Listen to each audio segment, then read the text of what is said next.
أعوذ بالله من الشيطان الرجيم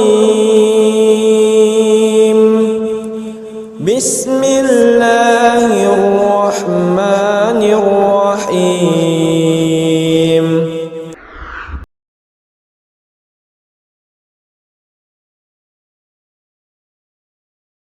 Terima kasih Uda-Uda, Uni-Uni, Dunsana yang sudah hadir pada pagi hari ini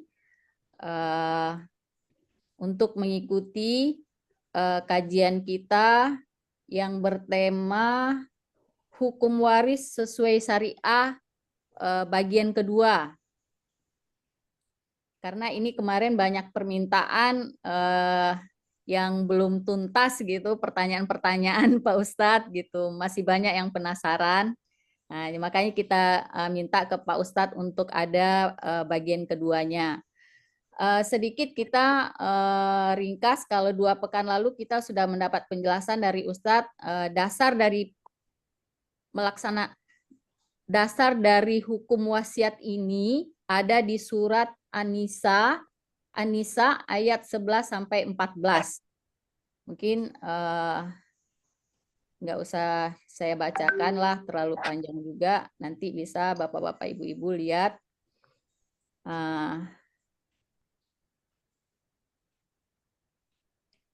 Karena ini masalahnya sangat prinsip ya, dan kita nggak bisa menghitungnya, nggak bisa dengan kira-kira, karena itu memang ada di dalam Al-Quran dan perlu kajian yang agak mendalam. Mungkin hari ini kita bisa minta ke Pak Ustadz dengan contoh-contoh kasus juga. Nah, dan nanti kalau ada dunsana-dunsana yang ada pertanyaan seputar wasiat sesuai syariah ini, hari ini mungkin lebih fokus untuk menjawab pertanyaan-pertanyaan, karena secara teori, secara penjabarannya sudah kita ikuti di pengajian sebelumnya. Mungkin itu aja yang perlu saya sampaikan di awal pengajian kita ini. Selanjutnya, tafadol Pak Ustadz, langsung aja kami persilakan. Baik Ibu, terima kasih. Assalamualaikum warahmatullahi wabarakatuh. Waalaikumsalam warahmatullahi wabarakatuh. Alhamdulillahi alamin. Salatu wassalamu ala asrafil anbiya'i wal mursalin wa ala alihi wa ashabihi ajmain. Bapak, Ibu-Ibu, sidang taklim keluarga besar Surau PWS Jakarta dan sekitarnya, bahkan yang dari luar juga, hingga ke luar negeri kemarin ya, dari Amerika juga bergabung. Yang dirahmati oleh Allah, segala puji bagi Allah atas segala karunia-Nya. Salawat dan salam untuk Nabi kita Muhammad Sallallahu Alaihi Wasallam.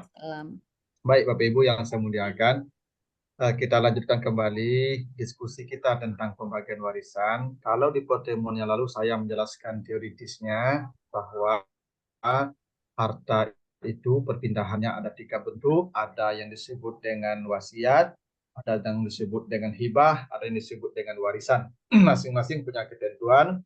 Nah, kalau warisan ketentuannya sudah jelas, baku dan tuntas. Yaitu di surat An-Nisa 11 dan 12, siapa dapat berapa dan tidak ada yang boleh di luar itu. Karena kata Allah, siapa yang tidak membagi warisan sesuai dengan apa yang telah ditetapkan Allah, yudkhilhu naran khalidan fiha. Dia masuk neraka dan kekal dalam neraka. Jadi memang ancamannya tidak ringan kalau kita tidak mau membagi warisan sesuai dengan apa yang sudah ditetapkan Allah di dalam kitabnya. Karena itu sebagai review saja sebelum kita masuk ke kasus ya pembagian warisan ini sebentar. Ini di slide sudah saya bagikan bahwa inilah ya 5 orang yang tidak dapat dia tidak bisa terhalang oleh siapapun. Anak laki-laki ini bersama anak perempuan, dia mendapat sisa, artinya dia mendapat bagian setelah ayah, ibu, suami, istri mengambil bagian. Berapapun yang tersisa maka itu akan dibagi dengan ketentuan anak laki-laki 1 orang 2 kali lipat anak perempuan. Ini sudah saya jelaskan. Yang kedua ayah bila tidak punya anak dia dapat sepertiga, bila ada anak dia dapat 1/6. Ibu ya bila ada anak dia dapat 1/6, bila tidak ada anak dia dapat 1/3. Nanti kalau ada sisanya maka kembali diambil oleh ayah. Adapun cucu itu ada perbedaan. Sebagian mengatakan tidak dapat karena terhalang oleh saudara ayahnya. Tapi sebagian mengatakan dia ikut bagian ayahnya yang sudah meninggal. Nah, dalam kompilasi hukum Islam di Indonesia, cucu dapat bagian menggantikan ayahnya yang sudah meninggal dunia. Nah, saudara ini terhalang bila ada anak, bila ada cucu maka saudara terhalang. Kalau bagian istri istri 1/8 bila tak punya anak, punya anak, 1/4 bila punya anak, dan suami 1/4 kalau tidak punya anak, setengah kalau punya anak. Ini sudah saya jelaskan di bagian awal dalam pertemuan kita yang lalu. Mungkin sekarang kita cobakan saja Bapak Ibu ke kasus kita. Kalau ada di antara kita nanti yang meninggal dunia, kita contohkan kasusnya ya, bagaimana praktek pembaginya. Misalnya, ini mohon maaf nih ya, terpaksa kita ambil contoh satu-satu ya. Iya, nggak Misal, apa-apa. kalau Ibu Vivi duluan ya, kalau meninggal dunia ini contoh aja Ibu ya, jangan khawatir. Iya. Kalau Ibu Vivi meninggal dunia, ya, Ibu Vivi ya, ini yang meninggal dunia. Kalau mohon maaf nih, kalau Ibu meninggal dunia siapa saja ahli waris yang ada Ibu? Suami sama anak 2, laki-laki 1, Suami, perempuan 1. anak, laki-laki 1. 1. Dan perempuan 1. 1. Oke, berarti saudara ada Ibu? Saudara banyak. Berapapun saudara Ibu, karena Ibu punya anak laki-laki maka terhalang. Ya, saudara Ibu terhalang semua karena Ibu punya anak laki-laki. Beda halnya kalau Ibu udah punya anak laki-laki, anak Ibu perempuan saja, maka nanti saudara Ibu dapat bagian sisa. Kalau ini dia terhalang oleh Anak laki-laki. Ya, Ibu ayah orang tuanya masih ada? Sudah tidak ada. Berarti tinggal suami, anak, dan saudara ya. Ya, berarti saudara terhalang Ibu. Ya, kalau begini Ibu hartanya gampang sekali pembagiannya. Kalau Ibu Pipi misalnya punya harta 100 juta. Nah, 100 juta harta Ibu. Maka suami karena dia punya anak, karena ada anak, maka suami dapat 1/4 dari 100 juta. Jadi kalau 1/4 dari 100 juta berapa, Ibu? 25 juta ya? 25. Oke. Tuh, 25 juta. Saya agak besarkan dikit biar tampak.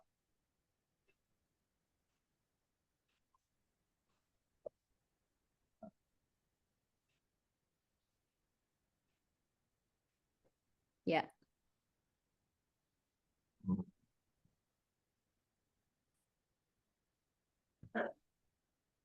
Kelihatan Ibu ya banyak angka-angka. Sudah jelas. Oke. Nah, jadi kan dari 1/4 ini tinggal 3/4 Ibu ya. Ya. Jadi sisa 3/4 ya kali 100 juta sama dengan berapa nih Bu? 75 juta ya. Oke. Berarti anak laki-laki ya bagiannya 2 kali perempuan. Ya, 2 kali perempuan. Maka laki-laki dikali 2, berarti 2 kali 2 2 kali 2 4 ya, berarti laki-laki 1 ya. Berarti gampang ini Bu, 1/3. Jadi anak laki-laki Ibu 2/3 ya. Dari 75 juta. Anak perempuan Ibu 1/3 dari 75 bukan. Mm-mm. Jadi anak laki-laki ibu nanti dapatnya 50. 50. Anak perempuan ibu dapatnya nanti 25. Begitu pembagiannya. Kalau Bu Pipi aman karena anak beliau cuma 2 laki-laki perempuan dan habis harta beliau. Habis harta Mhm. beliau. Mm-mm. Begini nanti pembagiannya Ibu. Ya, jadi kalau harta Ibu misalnya apapun yang ada itu dinilai. Mungkin bisa jadi ada rumah, ada tanah, ada mobil, maka masing-masing dinilai dan masing-masing boleh mengambil sesuai dengan nilainya. Kalau berlebih misalnya begini, harta 100 juta itu total. Tanah sekian, rumah sekian, mobil sekian. Nanti kalau ada yang mengambil melebihi daripada jatah dia, maka dia menambah kepada yang lain. Mm-mm. Atau dia kalau mengambil lebih, dia mengembalikan lebihnya kepada yang lain. Dia tidak boleh mengambil lebih dari apa yang menjadi hak dia. Ini gampang, ya begitu. Coba kita ambil contoh lain. Siapa nih Pak yang Pak Ketua lah. Pak Ketua. Ya, Yang agak siapa di antara Bapak yang tidak punya anak laki-laki? apa kita nggak usah mungkin ini Pak Ustadz, kita ambil contoh yang agak kompleks saja mungkin ya, masih ada Boleh. orang tuanya gitu Pak Ustadz. Ya, ya kasus kan macam-macam. Yang tidak ada anak laki-laki siapa? Eh, Yang anak perempuannya semua anak perempuan semua. siapa contohnya ya? Pada punya anak laki-laki semua. Tidak ada ya. Ada Ah, Ustaz, teman saya. Oke. Teman saya ini dia sekda di Sumbar, istrinya dokter. Nah, anaknya 2 Oke. orang perempuan. Ya, jadi ahli waris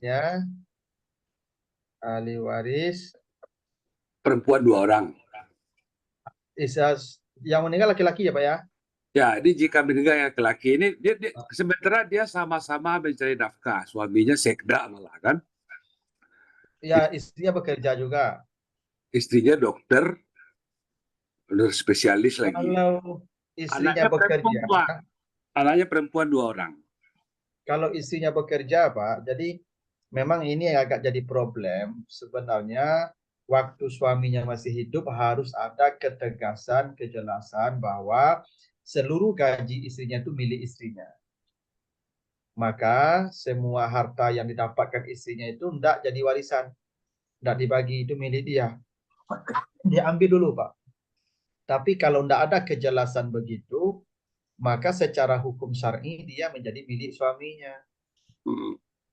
Itu ketentuannya. Tapi kalau Bapak Ibu datang ke pengadilan, otomatis istri dapat separuh.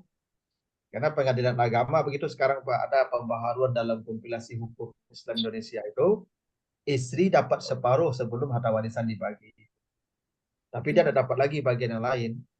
Tapi kalau dalam fikih klasik yang ini dipegang oleh jumhur ulama dari berbagai mazhab, kalau tidak ada kejelasan bahwa ini harta istri, maka itu termasuk harta suami semua.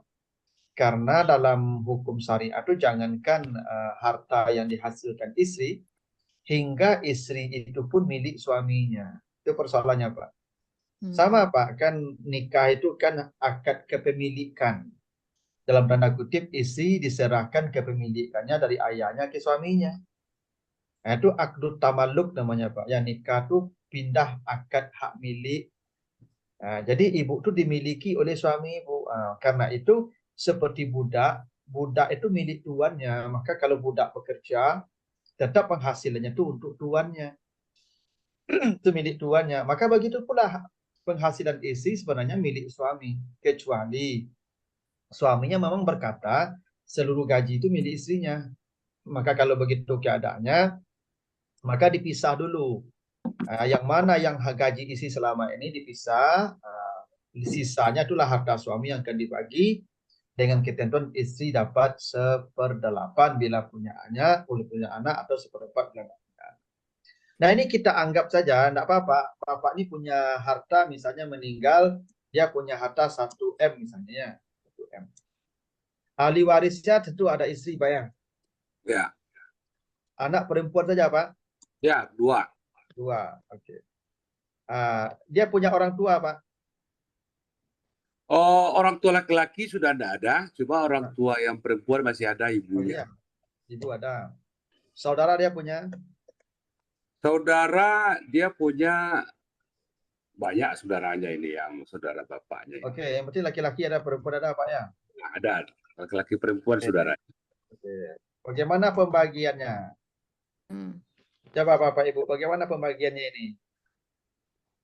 Istrinya dapat bekerja berapa? berarti ya, kasusnya istri bekerja. Ya, kita taruh ini harta sudah dipisah nih. Eh, Total harta Bapak itu 1 M. Sekarang istri dapat berapa itu Ibu? 1/8. Oke, istri dapat 1/8. Ya, karena punya anak kan, berarti 1/8 kali 1 M tadi. Ya, anak perempuan berapa Ibu? Wow, berapa? Setengah dibagi 2. Enggak Pak, Enggak. perempuan enggak. Kalau dia 2 orang atau lebih, Kalau 1 orang yang dibagi dapat setengah, Ustaz ya. setengah.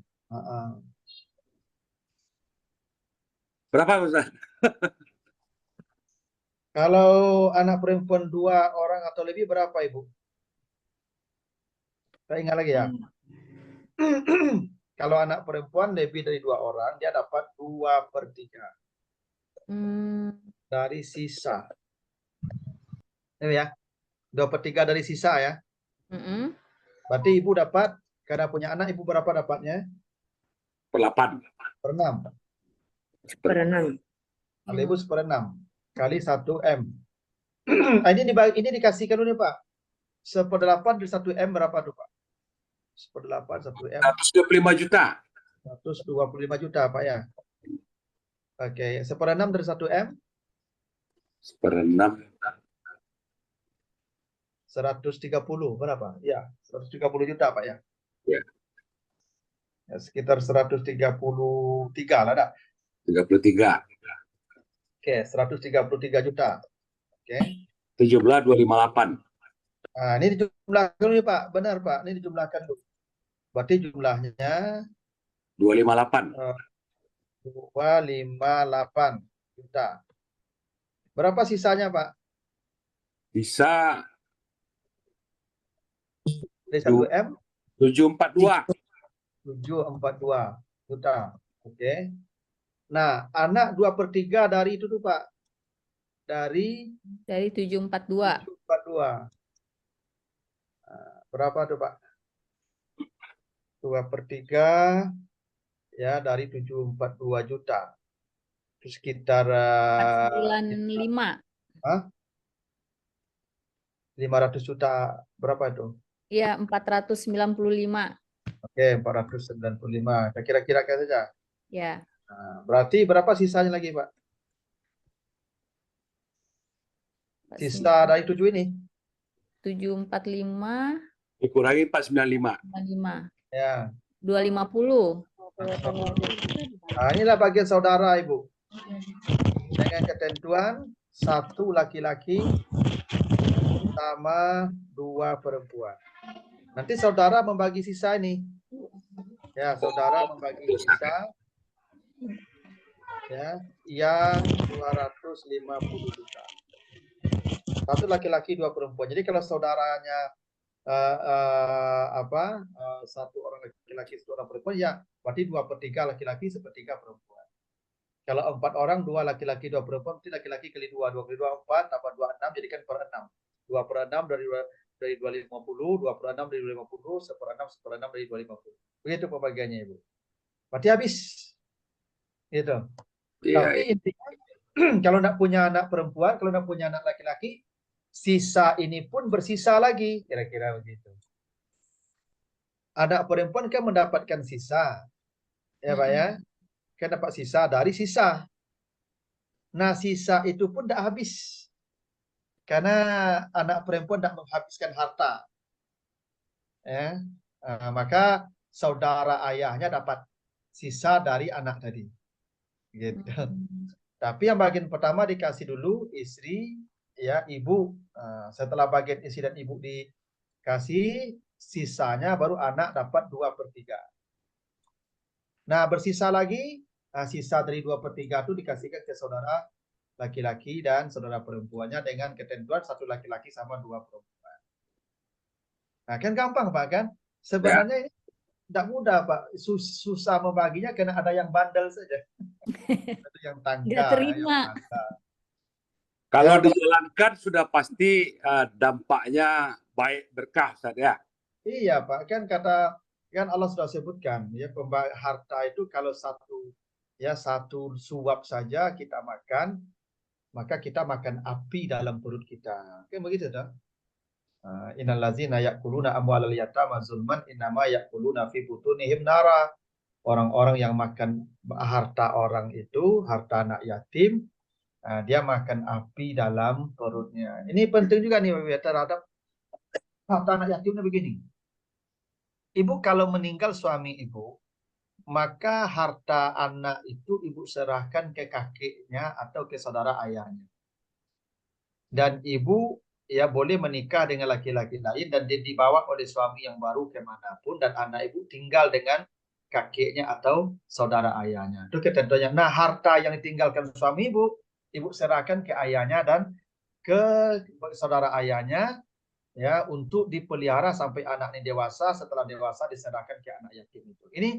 Ini ketentuan ini banyak yang kita abai, Ibu. Padahal ini perkara harta anak yatim ini masalah serius, Ibu. Kalau Ibu baca nanti di surat An-Nisa yang sebelum kita bicara tentang pembagian warisan itu kan semuanya terkait dengan harta warisan. Tapi kalau baca An-Nisa ayat yang keduanya,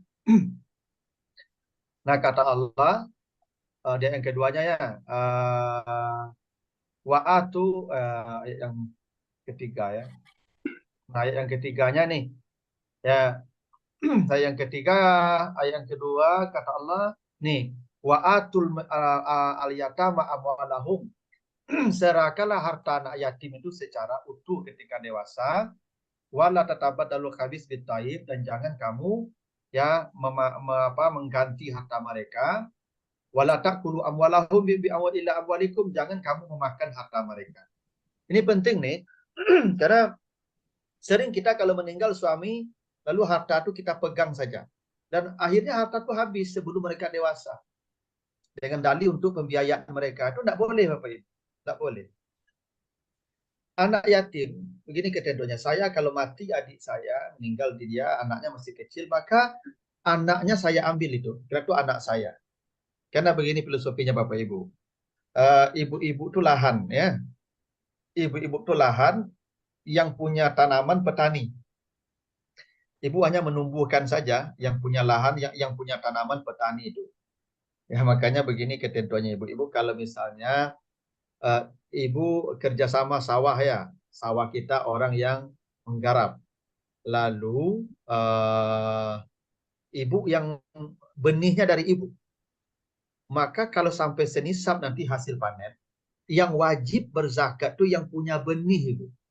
Walaupun hasilnya dibagi dua, tapi yang wajib berzakat yang punya benih, bukan yang punya lahan. Itu ketentuannya ibu. Kenapa yang punya benih yang wajib berzakat? Jadi misalnya nih, saya kerjasama dengan Bapak, ya, Bapak punya lahan, saya yang punya benih. Lalu nanti Bapak garap, ya, saya kasih modal, saya modali, Bapak punya lahan, sampai senisab, maka zakatnya dibebankan semuanya ke saya. Termasuk yang bagian Bapak pun saya bayar zakatnya. Kenapa? Karena saya yang memiliki harta sebenarnya, karena saya yang punya benih. Nah, itu kenapa anak-anak milik ayahnya, karena benih dari dia, Ibu. Maka yang menanggung dosa anak di akhirat ayahnya, bukan ibunya, karena dia yang punya benih. Gitu tuh, Ibu. Nah, karena itu, kalau terjadi perceraian di rumah tangga, cerai hidup atau cerai mati, anak dibawa oleh ayahnya, bukan tinggal oleh ibunya. Gitu. Nah, ibu silakan menikah dengan laki-laki lain dan dibawa pula suami yang baru. Anak-anak tidak boleh ikut ibu, tidak boleh ikut suami ibu yang baru. Anak-anak ikut siapa yang punya benih, ya ikut dia. Maka kalau saya meninggal dunia, anak saya itu diambil bapak saya, diambil saudara laki-laki saya, karena saya punya benih. Nah, istri saya kalau saya meninggal dunia habis iddahnya menikah dengan orang lain. Dia tidak berkewajiban lagi terhadap anak-anak saya. Ya, wanita kalau sudah meninggal dunia suaminya, dia punya anak-anak, dia tinggalkan anaknya semua, tidak ada dosa untuknya. Tapi kalau laki-laki meninggal dunia istrinya, lalu dia menikah, ditinggalkan anak-anaknya, tidak dirawatnya, dia berdosa. Karena itu anak dia tanggung jawab. Nah, karena itu kalau ibu suaminya meninggal dunia, harta yang ditinggalkan suami ibu ambil 1/8. 7/8 ibu serahkan ke ayah suami ibu atau saudara laki-laki suami ibu. Ini harta untuk anak saya, silakan disimpan. Dan dia tidak boleh menggunakan harta itu. Dan belanja anak saya kalau meninggal dunia, ditanggung bapak saya dan saudara laki-laki saya dengan harta mereka, bukan dengan harta yang saya tinggalkan. Harta yang saya tinggalkan ini wajib diserahkan kepada anak saya utuh tanpa kurang 1 sen pun ketika mereka dewasa. Makanya ibu-ibu tidak boleh memakan harta anak yatim itu. Misalnya ibu meninggal, suami ibu taruhlah, misalnya ibu mau merawat anak ibu walaupun tidak kewajiban ibu, ambo tidak akan menikah ke ibu ya. Ambo merawat anak ibu sampai kadang. Maka harta ibu dan harta anak ibu tolong dipisah. Jangan sampai ibu makan harta anak yatim. Yang ibu makan harta ibu saja. Loh, makan anak saya gimana Ustaz? Makan anak ibu ditanggung kakeknya atau saudara laki-laki ayahnya sampai dewasa. Itu aturan agama tuh Pak. Harta anak ibu ini pegang saja sampai dia dewasa, serahkan utuh kepadanya tanpa kurang 1 sen pun. Dan kalau kita makan, kata Allah, innahu kana huban kabira. Memakan harta anak yatim itu dosa besar. Makanya begini, ibu meninggal suami ibu, dia meninggalkan rumah. Maka rumah itu hak ibu 1/8 saja. 7/8 itu milik anak-anak ibu. Maka ibu serahkan ke walinya. Nah, ibu kalau nanti dapat jodoh, menikah dengan suami yang baru, haram suami ibu yang baru tinggal di rumah itu. Kenapa? Karena itu ibu makan harta anak yatim namanya. Karena bukan rumah ibu itu. Jangan ada orang sebagai nikah ya jando kayu kan, itu lumpang makan lalu di rumah suami itu tidak boleh dong. Ya, itu harta anak yatim itu Pak. Ibu, tidak boleh kita tinggal. Ibu kalau menikah sudah janda, menikah dengan laki-laki yang lain, angkut ke manapun dia mau. Jangan tinggal di rumah anak itu. Itu harta anaknya. Ibu ambillah 1/8 harta ibu, 7/8 itu milik ya anak ibu. Kalau ibu mau tinggal saja di rumah itu, maka bayar ke anak-anak ibu. Berapa kontrak per bulan bayar oleh suami ibu yang baru itu. Tidak boleh gratis di sana Pak. Gratis sana itu memakan harta anak yatim. Karena makan itu bukan hanya memasukkan ke mulut Pak. Menikmati ya aset yang dia punya itu bahagian daripada memakan harta anak yatim. Nah, ini yang perlu juga kita pahami, karena banyak orang kini menikah jando kayu supaya sadang ini kan numpang makan pere lalu pere saja itu.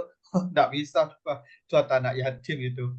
Nah, makanya itu penting. Jadi kalau misalnya, kan kalau anak-anak yang masih kecil tidak boleh hartanya dibagikan, tidak boleh diserahkan ke dia karena akalnya belum cukup. Maka hartanya dipegang oleh walinya. Walinya siapa? Walinya adalah kakeknya atau saudara ayahnya. Jadi kalau adik saya meninggal dunia, anaknya itu tanggungan saya. Bahkan saya angkut bersama saya. Seperti Nabi Muhammad meninggal ayah beliau, ya kemudian setelah diserahkan oleh Halimah, meninggal ibu beliau, diasuh oleh kakek. Kakek dari bapak ya, meninggal kakek diasuh oleh paman Abu Talib. Yang begitulah aturannya. Ini kita ya Pak, karena kita sekarang karena kita dari Minangkabaunya agak aneh. Kalau misalnya ya, suami istrinya meninggal dunia, ya pergi begitu saja. Anak tinggal sama keluarga istri. Enggak, anak tinggal sama keluarga suami, bukan keluarga istri Pak. Karena yang punya benih dia tanggung jawab. Bapak saya atau saudara laki-laki saya. Nah, itu kalau tentunya menikah Pak dengan anak kau yang cilik-cilik deh Pak, kan keterlaluan. Ya, padahal tanggung jawab dia itu. Maka di Minang kok Pak, kalau mati induk bedo Pak. Kok mati induk apa Pak jalan. Kalau mati apa dah Pak loh. Kami induk tetap memelihara awak itu. Padahal dalam agama tidak begitu itu. Dalam agama tuh bapak yang wajib memelihara anaknya itu. Ya kalau dia menikah dengan perempuan baru tidak apa-apa kan, perempuan istri yang baru tanggung jawab dia, anak tanggung jawab dia, apa salahnya? Masalahnya kalau ibu menikah dengan laki-laki, anak ibu ikut ibu, nanti kisi belanja siapa?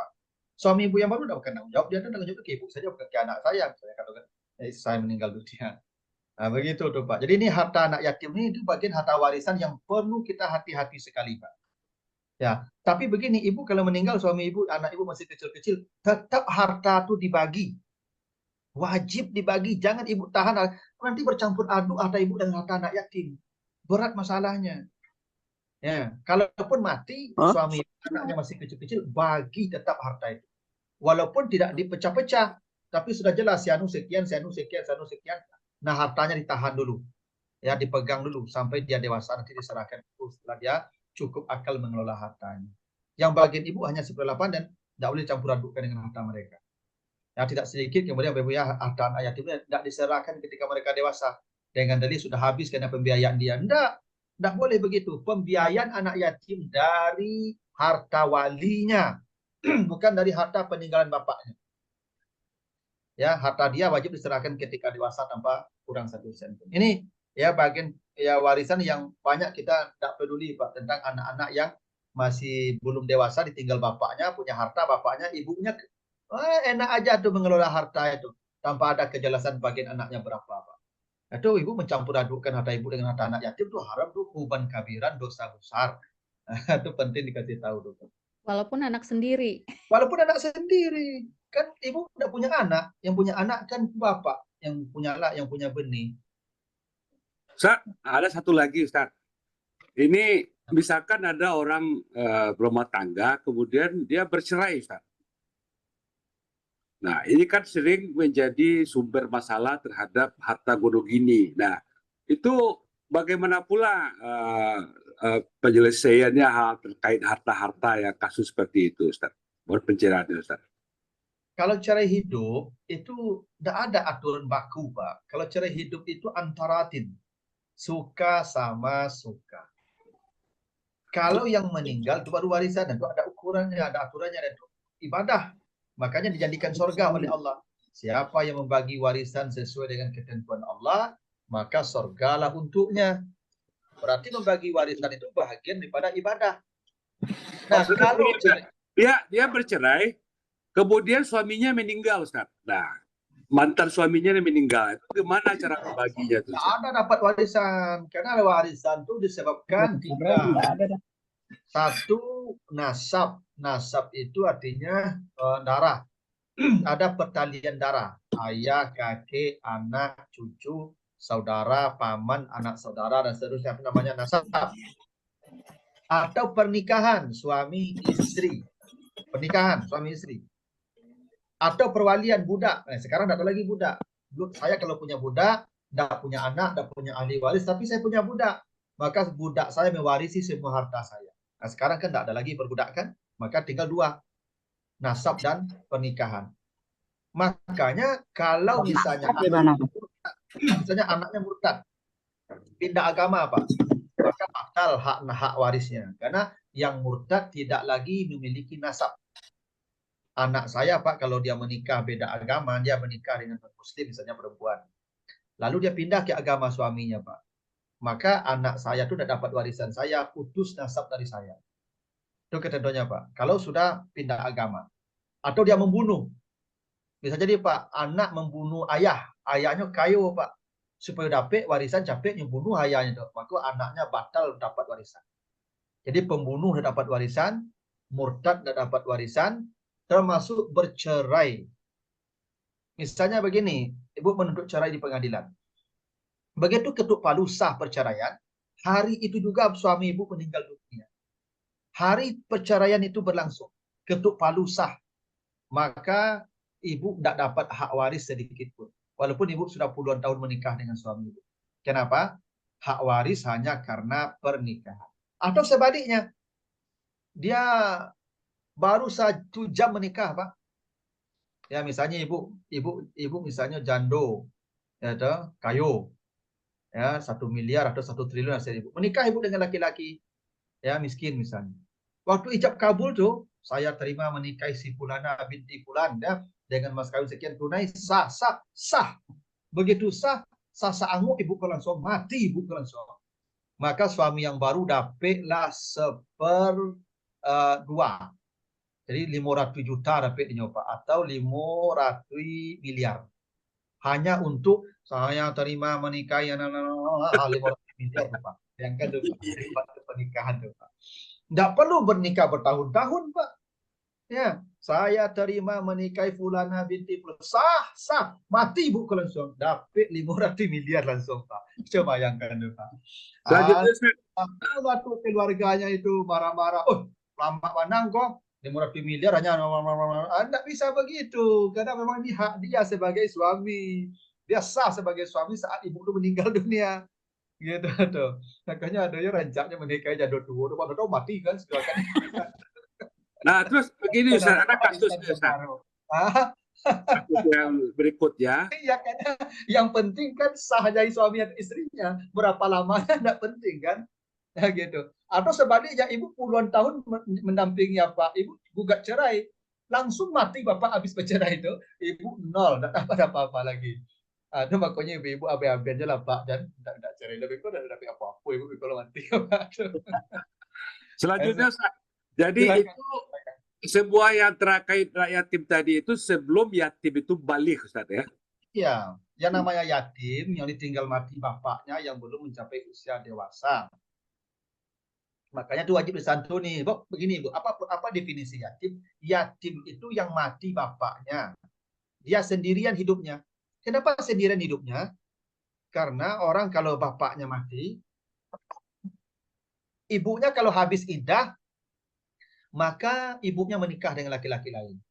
Menikah dibawa oleh suami yang baru kemanapun, dan suami baru berhak membawa istrinya kemanapun. Dan anak tidak boleh ikut. Tidak boleh ikut.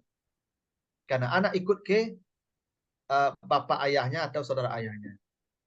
Istri tidak boleh diganggu karena dia punya kehidupan baru. Dia hanya wajib mengabdi pada suaminya, tidak pada anaknya. Bahkan tidak pada orang tuanya. Seorang perempuan bila sudah menikah, dia hanya wajib mengabdi pada suaminya satu-satu.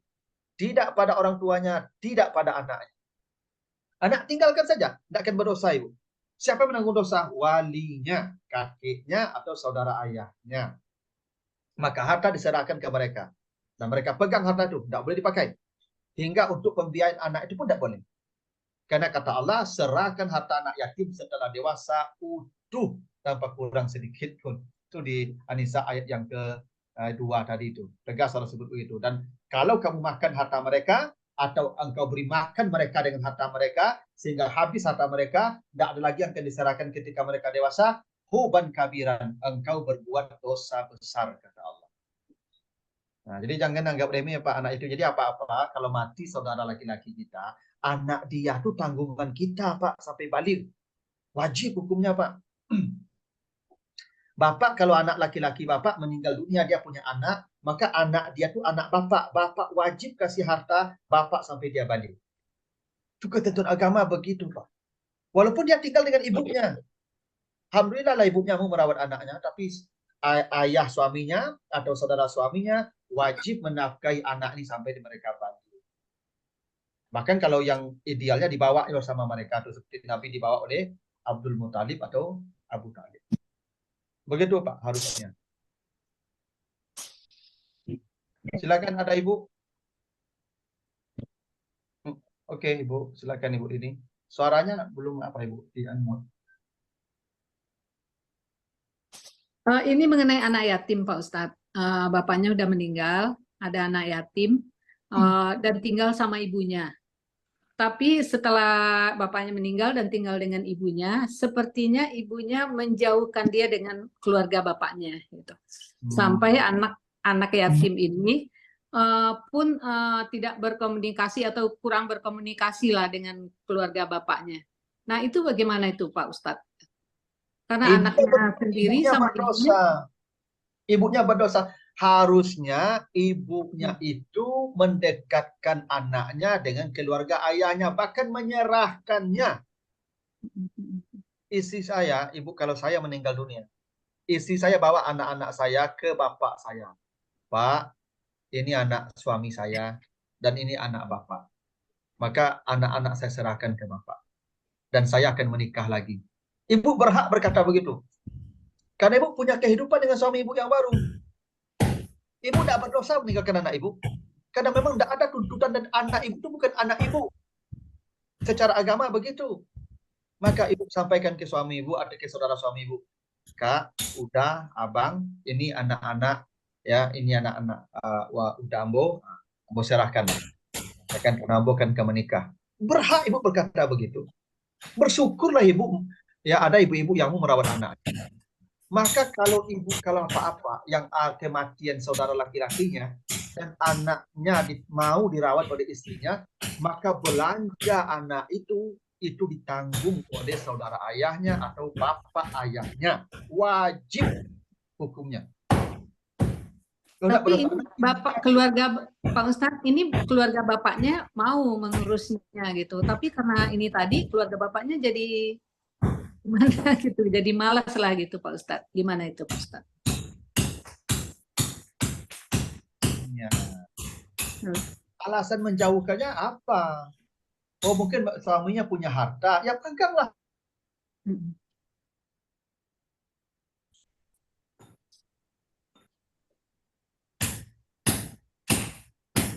Nah, tetap dari harta bapak ayahnya atau dari saudara ayahnya. Makanya harusnya istri itu mendatangi ayah suaminya atau saudara suaminya. Soal nafkah bagaimana? Bagaimana nafkah anak-anak ini? Ini hartanya. Kalau kapan perlu ibu terbuka. Memang wajib terbuka. Pak atau abang, harta almarhum sekian. Rumah sekian, tanah sekian, mobil sekian-sekian. Bagian saya ambil 1/8. 7/8 apa yang akan memaci atau ambo yang akan memaci. Kalau ambo lah memaci, agen ke nyo ibu. Oh, nyo aben mereka Ustaz.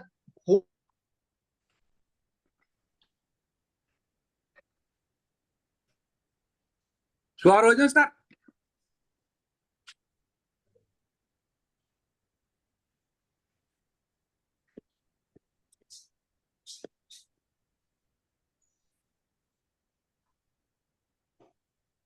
Halo.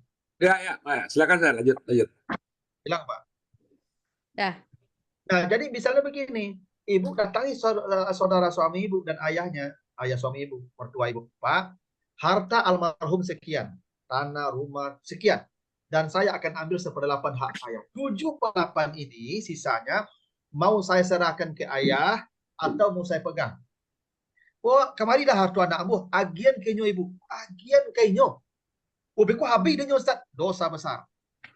Allah sudah mengancam di ayat yang ke-10-nya. Siapa yang makan harta anak yatim, kekal dalam neraka dan makan api sejak di dunia sampai ke akhirat. Ndak ringan tuh ibu. Takutlah dengan harta anak yatim tuh ibu. Takutlah. Tidak ada kezaliman dosa yang sehebat memakan harta anak yatim. Tidak ada sehebat itu dosanya, Pak. Makanya ibu takut sebenarnya memegang harta anak ibu itu. Karena boleh jadi nanti bercampur aduk dengan harta ibu. Apalagi kalau ibu nanti menikah. Nanti suami ibu tinggal dengan ibu. Atau mungkin menikmati fasilitas rumah yang tinggalkan suami ibu untuk anak ibu. Itu makan harta anak yatim juga tuh ibu. Jangan sepelekan bu harta anak yatim. Luar biasa dosanya. Ancamannya serius. Ya. Karena itu memang seorang istri. Kalau sudah mati suaminya. Dia harus jujur dengan mertuanya. Dengan saudara ayahnya. Ini suami saya meninggalkan harta segini untuk anak-anaknya. Bagian saya ambil. Yang bagian anaknya, bapak kalau mau mengelola silakan, saya serahkan. Dan kata Allah nanti serahkan ketika anak dewasa. Utuh, tidak boleh kurang. Menggantinya saja bapak ibu, menggantinya saja anak misalnya bapaknya meninggalkan mobil Pajero, nih Pajero ditinggalkan. Lalu dia ketek-ketek, dijual Pajero kok.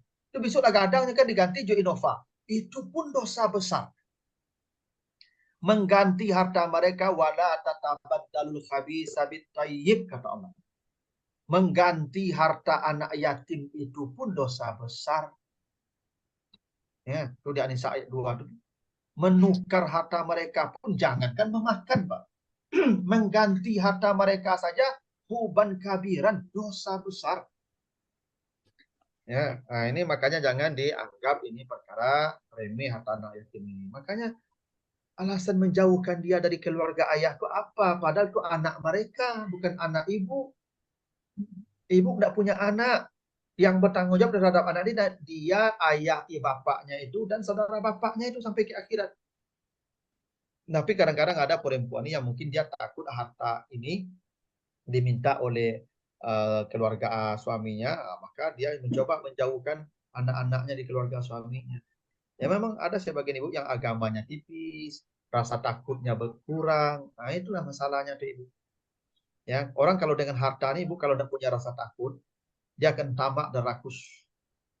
Kalau dia takut, 1 sen pun harta orang tidak akan dia sentuh. Karena pertanggungjawaban harta itu tidak mudah, paling berat di akhirat kelak. Makanya yang diteriaki manusia, coba Bapak baca nanti surat Al-Haqqah ayat 28-29. Ada 2 teriakan manusia ketika di hari kiamat itu menghadapi hisab. Apa yang teriaki manusia? Ma'aghna anni maliyah, halaka anni sultaniyah. Bapak Ibu nanti di akhirat ada 2 yang diteriaki manusia Bapak Ibu. Ya, ketika manusia menghadapi hisab di akhirat ada 2 hal yang disesali manusia di dunia ini. Apa yang disesali manusia? 1, kenapa dulu saya kaya? Nih, ya Al-Haqqah 28-29. Ma'aghna anni maliyah. Ya Tuhan, kenapa harta saya banyak itu ya Tuhan? Sekarang saya sudah susah mempertanggungjawabkannya. Yang kedua, halaka anni sultaniyah. Ya Tuhan, kenapa dulu saya jadi pejabat, jadi bupati, jadi wali kota, jadi gubernur, jadi menteri, jadi presiden. Kenapa dulu ya Allah saya mau? Padahal sekarang saya sengsara menghadapi pertanggungjawaban jabatan itu. Jadi 2 Bapak Ibu yang disesali manusia di akhirat adalah maliyah, harta, dan sultaniyah, jabatan atau kekuasaan. Inilah petaka paling besar di akhirat Bapak Ibu. Harta dan jabatan. Petaka paling besar Pak.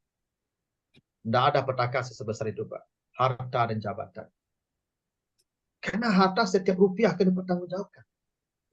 Kalau jabatan, berapa banyak orang di bawah kita Pak? Presiden, 240 juta manusia yang akan dia pertanggungjawabkan di akhirat. Karena semua orang pengembala Pak. Dan setiap tukang gembala akan ditanya tentang binatang gembalaannya. Presiden itu tukang gembala. Yang digembalakannya masyarakat Indonesia. Kalau kebijakannya keliru, lalu kemudian orang salah mengikuti kebijakannya itu, maka dipastikan azabnya akan berlipat-lipat ganda. Kenapa? Karena semua dosa orang yang salah dipikulkan kepadanya. Itu kenapa yang diteriaki manusia ketika menghadapi hisab 2. Maliyah, sultaniyah. Makanya hati-hatilah Bapak Ibu. Hati-hatilah dengan harta, hati-hatilah dengan kekuasaan dan jabatan. Karena itu teriakan yang paling manusia ya ingin kalau dunia boleh kembali hidup lagi, saya tidak akan kaya dan tidak akan jadi pejabat. Kira-kira begitu bahasanya. Andai hidup diulangi di dunia ini, saya tidak akan jadi orang kaya dan tidak akan jadi penguasa. Nah, sekarang manusia berlomba-lomba, Bapak Ibu, jadi penguasa, jadi caleg, jadi anggota dewan. Padahal nanti di akhirat itu yang mereka teriaki dulu. Ya, andai saya tidak jadi pejabat, tentu tidak begini sengsaranya. Andai saya tidak kaya, tentu tidak begini rumitnya. Makanya orang miskin masuk surga, kata Nabi, 500 tahun lebih dulu dari orang kaya. Ya dukhulu fuqara'ul muslimin qablul aghniya binisfiyya wa waqab sumi'ati am. Orang kaya terlambat masuk surga 500 tahun dari orang miskin. Apa ada orang miskin tuh? Kalau 500 tahun makin cak di surga, baru tiba orang kayu Pak. Ya wala pas saya di surga Pak. 500 tahun kan amon Pak. Hanya baru tiba cik-cik baru. Enggak senang tuh. Ada maka bukan soal masuk nerakanya, hisabnya berat. Yang halal saja dihisab Bapak Ibu, apalagi harta yang haram. Makanya harta itu 2 pilihannya. Halaluhu hisabun, haramuhu iqabun. Yang halalnya dihisab, yang haramnya diiqab. Nah, makanya harta anak yatim itu takut lah Bapak Ibu. Ya, kapan perlu Ibu kalau meninggal suaminya serahkan harta itu ke ayah suaminya. Ini harta anak-anak ya Pak ya, saya serahkan ke Pak ya. Nah, nanti silakan Bapak menyerahkannya ketika mereka sudah dewasa. Oh, dipakainya habis, Ustaz, terserah. Tanggung jawab dia sampai di akhirat. Dan itu dosa besar neraka kekal menanti untuk dia. Begitu, Bu. Jadi tidak ada alasan kita menjauhkan anak-anak kita dari saudara, dari keluarga ayahnya. Justru kita dekatkan. Kenapa? Karena anak mereka. Justru mereka yang harus bertanggung jawab dengan nafkah sampai dewasa. Di Minangkabau kok banyak orang laki-laki tidak bertanggung jawab, Pak. Mati saudaranya, Pak. Anaknya pun tidak cari-cari, Pak. Jangan kan kanyo lagi belanja di bulan deh. Ya, cari tanya kabar selindak loh. Dosa tuh, Ibu. Tidak bertanggung jawab namanya. Gitu tuh, Pak. Ibu. Tapi kalau saudara bapaknya itu juga orang tidak mampu, Pak Ustadz, Sesuai kemampuan dia. Abu Talib juga miskin memelihara Nabi. Abu Talib itu miskin tuh, Ibu, tapi dia memelihara Nabi. Hingga Nabi harus mengembalakan kambing orang Makkah untuk menambah penghasilan. Itu boleh-boleh saja. Tapi tetap dalam pemeliharaan kita anak itu. Tidak bisa berlepas tangan mau Abu payah di Abu. Tidak bisa begitu tuh. Sama aja kan. Abu punya anak Abu. Itu Abu payah di Abu. Itu bercampak anak Abu. Abu payah di Abu, anak Abu terserah di nyawa. Tidak bisa begitu tuh, Ibu. Tanggung jawab lah. Ya, berikan dia nafkah, ya, kehidupan semampu kita berikan. Tak boleh berlepas tangan tuh, Pak. Ya, tapi kita sekarang tuh begitu, Pak Pak. Ustadz, Ya, kalau misalnya ada kesepakatan bagaimana Pak Ustadz? Ada pembicaraan. Memang Ya. ini tanggung jawab keluarga bapaknya. Ya. Tapi sepakat kedua belah pihak, ya udah nggak apa-apa sama ibu aja gitu. Ya, kalau ibu rela boleh. Yang masalahnya ibu terbebani kemudian. Kenapa dia tidak bertanggung jawab? Kalau dia musyawarah, Bu, ya Dek, iko anak-anak jo kau sila ya. Belanja dari ambo tiap bulan. KPN ambo lo, ambo sibuk lo. Jadi dah gitu kan. Ambo kirim belanja tiap bulan, Dek. Betul harus seperti itu. Nanti kalau kata saudara suaminya, besok kalau kau menikah, anak agen kamu deh, belambo yang menjaga. Betul. Kau pilih suami baru itu.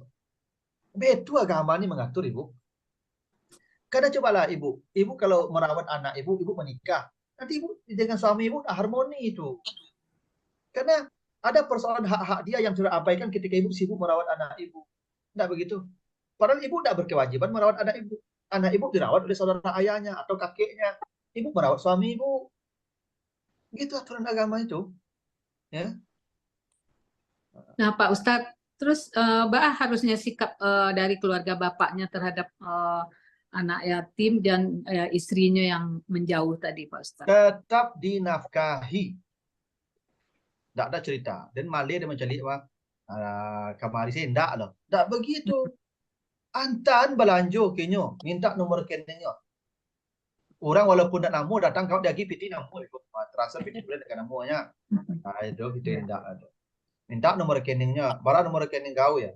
Nah, aku belanja anak-anak di bulan ya. Kirim transfer. Tak sobok nanti lah. Tidak perlu sobok ilmu. Yang penting nafkahnya, belanjonya sampai nyo baliu. Aku tanggung jawab sampai baliu ya. Besok kalau baliunya, kalau lapenya SMA, aku dah belanja ya ha. Sampai SMA bagi belanja. Sampai kalau tidak sekolahnya sampai SMP bagi belanja. Wajib tuh Pak. Ya memang tidak jenang enggak ringan tuh Pak. Tuh dosa tuh Pak kalau apa tidak bertanggung jawab ke saudara, ke anak saudara Pak atau ke anak laki-laki bapak yang sudah meninggal dunia itu. Saya sekarang kalau meninggal dunia Pak, anak saya masih kecil-kecil Pak. Itu bapak saya tanggung jawab tuh. Saudara laki-laki saya tanggung jawab tuh Pak. Istri saya mau dia merawat, alhamdulillah. Kalau enggak ditinggalkan saya, anak saya tidak apa-apa. Ditinggalkan anak saya di rumah saya. Lalu saya menikah dengan laki-laki lain, dibawa oleh suami yang baru. Memang itu hak dia. Hak suami yang baru membawa istrinya kemana saja dia mau. Tidak boleh menghalangi anak-anak saya itu. Tidak ada urusan. Karena dia punya wali, anak-anak yatim. Ada satu Ustaz. Jadi hubungan saudara itu yang menjadi waris itu kan banyak nih Pak Ustaz. Ya. Persaudaraan itu ada yang berbasis ayah, ibu sama. Ada yang seibu, ada yang seayah saja. Nah, itu bagaimana tuh implementasinya, Ustaz? Yang bertanggung jawab itu Pak, saudara seayah atau saudara seayah si ibu. Saudara si ibu enggak? Ada hubungan darah. Saudara seayah atau saudara seayah si ibu. Kalau saudara si ibu saja enggak ada urusan. Wali kok nasab darah. Darah itu dari bapak. Maka saya kalau meninggal sekarang, anak saya dibiayai oleh saudara saya yang seayah atau saudara saya yang seayah seibu dengan saya. Adapun saudara seibu dengan saya tidak ada kewajiban dengan anak saya. Kita bukan wali dia. Bukan wali dia tidak berhak menikahkan anak saya. Anak saya kalau perempuan, saya Pak. Dia masih kecil mati. Nanti yang menikahkan dia kakeknya atau bapak saya. Kalau tidak ada bapak saya, saudara laki-laki saya yang seayah atau yang seayah seibu. Saudara laki-laki seibu saya tidak berhak menikahkan anak saya. Karena bukan wali dia. Nah, itu Pak aturannya. Wali. Siapa jadi wali itu dia menikah? Itulah wali dia ketika dia jadi anak yatim. Ya. Maka disebut wali yang mengurus urusan dia. Itu wali namanya. Yang bertanggung jawab dengan urusan seseorang itu namanya wali. Makanya ibu menikah punya wali kan. Nah, karena ibu menyerahkan urusan ibu kapak tuh. Nah, serahkanlah bu ke Isya ke nikahan itu dulu tuh. Nah, itu namanya wali itu. Makanya nih Bapak Ibu, banyak orang yang memang entah tidak tahu, entah pura-pura tidak tahu Pak, karena ini soal beban, soal tanggung jawab. Kalau mati saudara laki-lakinya, dia tidak peduli aja Pak dengan anak-anak saudaranya. Dia sekedar ngasih belanja ketika ketemu aja, tapi tidak dibelanjai setiap waktu. Harusnya hitung berapa biaya dia per bulan. Oh mungkin biaya sebulan 5 juta. Baik, kita berapa ini saudara? 5 orang, sejuta masing-masing. Ang sejuta, ang sejuta, ang sejuta, ang sejuta. Wajib. Makanya Pak, kalau mati berapa anaknya, hitung belanjanya tiap bulan. Begitu. Ya, aturannya. Ada pertanyaan mungkin dari sidang jamaah? Ada Cik yang Levi. mau bertanya? Boleh 2 kali, Vi? Ya, boleh. Kalau enggak ada yang lain, silakan Uni. Pak Ustadz, kebetulan ada baca di berita ya Pak Ustadz. Ini contoh kasus Pak Ustadz. Seorang ayah waktu masih hidup menjual hartanya, katakanlah itu satu rumah ya, ditawarkan ke anak-anaknya. Nah, salah satu anak mau dan membeli rumah yang mau dijual sama ayahnya. Nah, beberapa lama kemudian bapaknya ini meninggal. Nah, saudara-saudaranya yang lain menuntut harta yang udah dijual oleh bapaknya tadi ke saudaranya yang udah membeli rumah tadi. Sampai akhirnya mereka ini di pengadilan. Nah, di tingkat pertama dan kedua yang membeli rumah tadi menang. Di tingkat kasasi dan PK kalah. Nah, akhirnya katakanlah sampai sekarang belum selesai. Terus bagaimana tuh Islam melihat dengan kondisi ini Pak Ustadz? Ya, kalau masih hidup, saya punya harta, itu harta saya. Saya mau kasihkan, mau jual, mau buang, terserah saya. Mau ke siapa saya jual, terserah saya. Kebetulan saya jual ke anak saya, karena memang mungkin dia hidupnya sudah bagus, ekonominya mapan. Saya jual harta itu untuk kepentingan saya. Tidak ada yang bisa menghalangi. Yang persoalan itu kalau hibah. Hibah anak dikasih, yang lain tidak, itu baru jadi masalah. Karena perintah Nabi, adillah kamu kepada anakmu dalam memberi. Itu perintah. Tapi kalau misalnya dia jual, kemudian anaknya daripada orang lain yang mengambil, biar saya saja beli katanya. Ya, memang dengan harta dia dibeli, bukan dengan harta bapaknya pula. Ini rumah memang dibeli dengan harta pencarian anaknya sendiri. Maka kan ada akta jual beli. Nah, saya tidak tahu kenapa kalah di pengadilan, mungkin tidak ada bukti. Kalau ada bukti jual beli, kenapa bisa kalah? Itu kenapa Ibu, setiap akad perlu dituliskan. Itu agama mengatur begitu. Coba nanti Bapak baca di di Al-Baqarah. Ya, apapun akad perpindahan hak milik hingga hutang piutang, faktubuh, wajib tulis. Fashadu syahidan, saksikan 2 orang, adu saksi. Nah, ini kalah mungkin memang jual beli di bawah tangannya, atau mungkin ya tidak ada.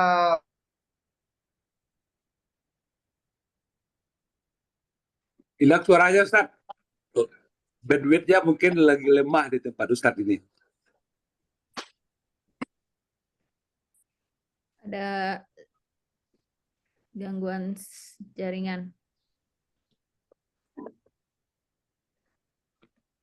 Bu-ibu yang mau bertanya, bapak-bapak silakan siapkan pertanyaan.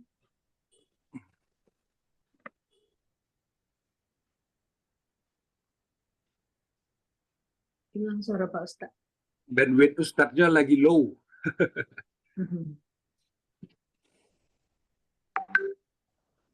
Ya, Nah, mohon maaf Pak, hilang. hilang. Ya. Itu kenapa harus ada saksi Pak? Karena sama orang menikah Pak. Ambo nikah anak ambo Pak, jo laki-laki. Tidak ada saksi dah Pak. Dituduh orang anak ambo berzina Pak. Saya akan bela.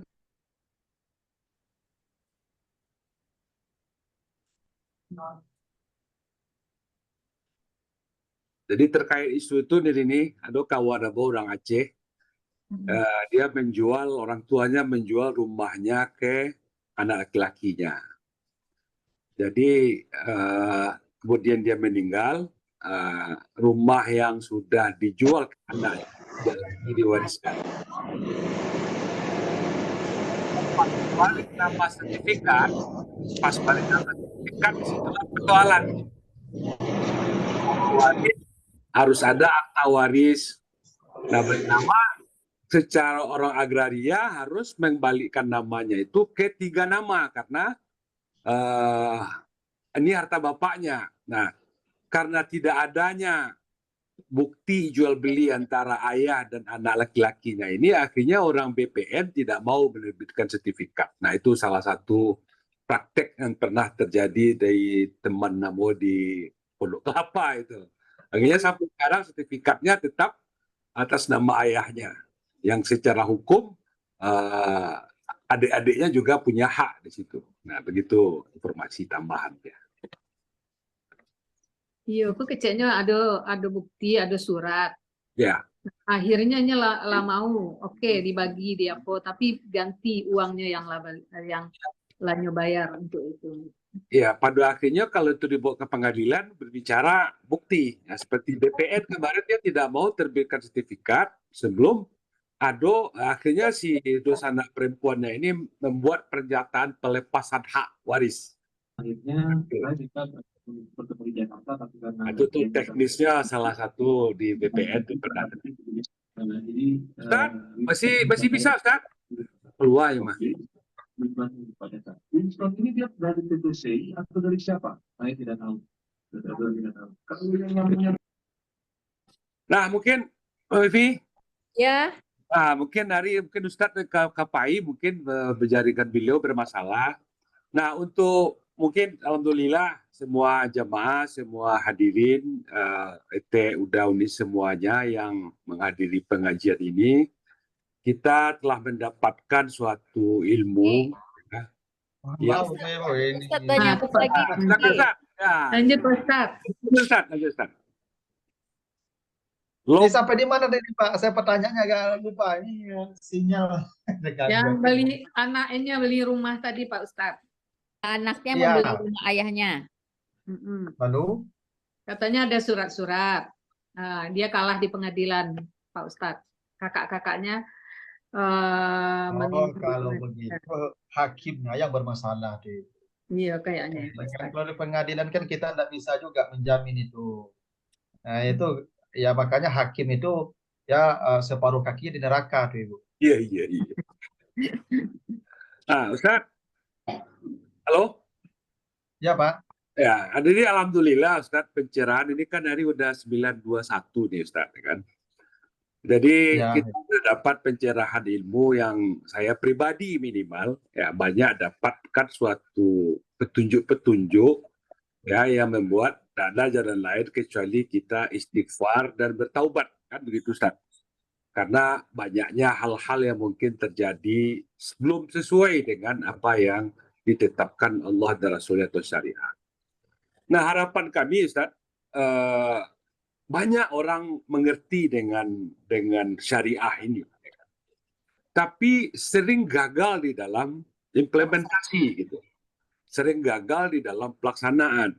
Nah, menurut hemat kami tentu tak lain adalah penyebabnya kurangnya kemantapan, kurangnya ketakwaan gitu kan. Nah, jadi harapan kami ke Ustadz, kalau jamaah semuanya setuju, kita mengharapkan materi-materi berikutnya ini memang bisa membantu kita semua untuk betul-betul bisa menjadi hamba Allah yang taat. Seperti misalkan di surah Al-Muzammil, inna sadulqi alaika qawlan thaqila, bahwa memang syariah ini adalah qawlan thaqila, Ustaz, perkataan yang berat.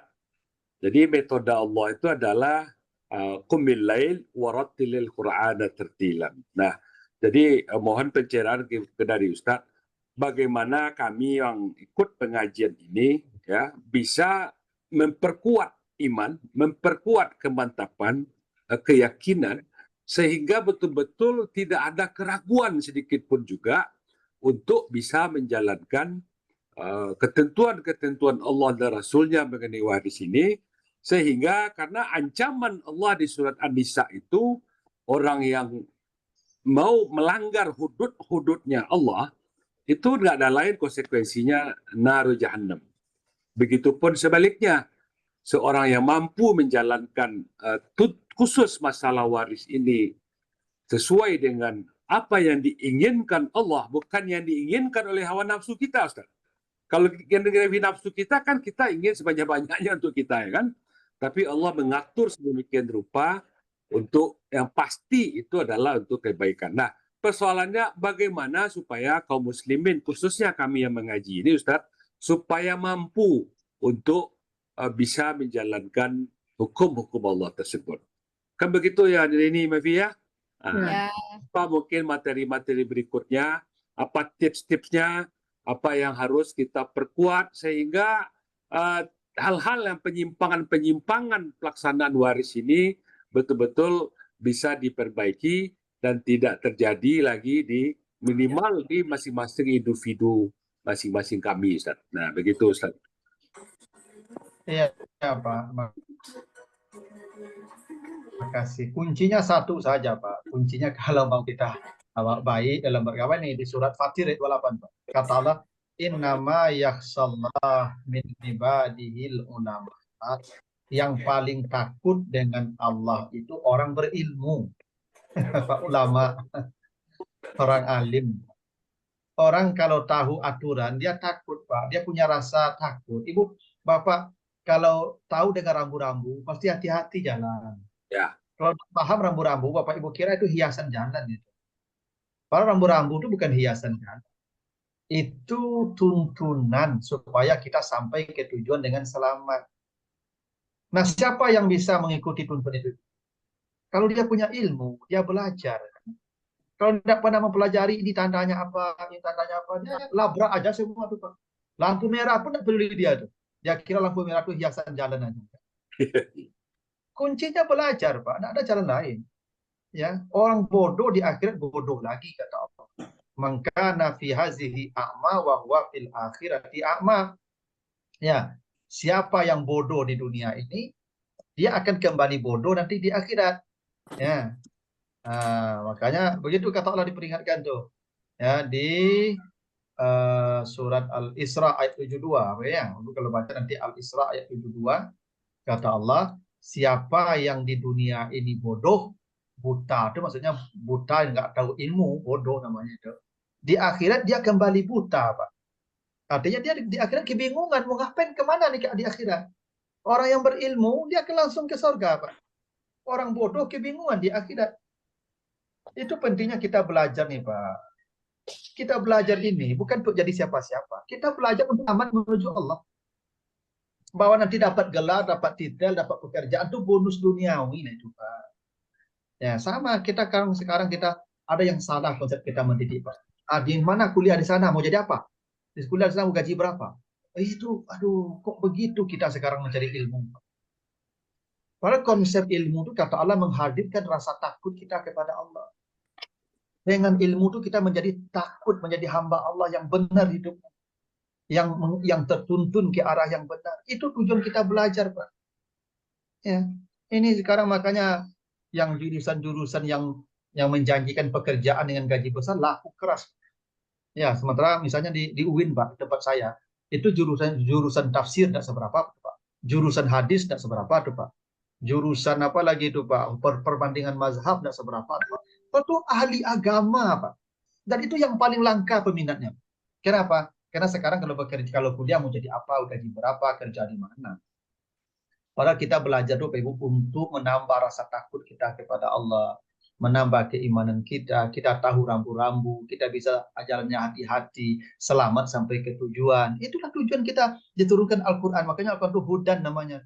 Guidance, tuntunan, Pak. Ini boleh, ini tidak boleh, ini haram, ini halal. Nah, belajarlah, berjalanlah sesuai aturan itu. Engkau selamat sampai ke Tuhan. Itu Pak, yang paling pokok itu, Pak, ilmu. Ya, Ibu tadi itu, Pak, yang bermasalah tadi itu karena tidak punya ilmu saja tuh. Kalau dia punya ilmu mungkin begitu. Ustaz.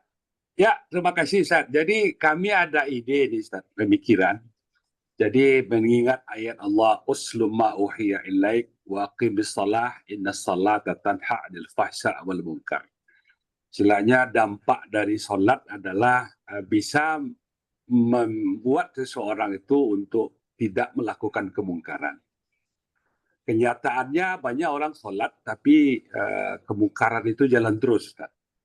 Jadi kami punya ide untuk mendapatkan pengajian di berikutnya itu terkait dengan sholat ini, Ustaz. Karena kalau sholat ini baik, pasti semuanya baik, Ustaz. Karena amal yang paling awal dihisab Allah adalah di akhirat adalah sholat.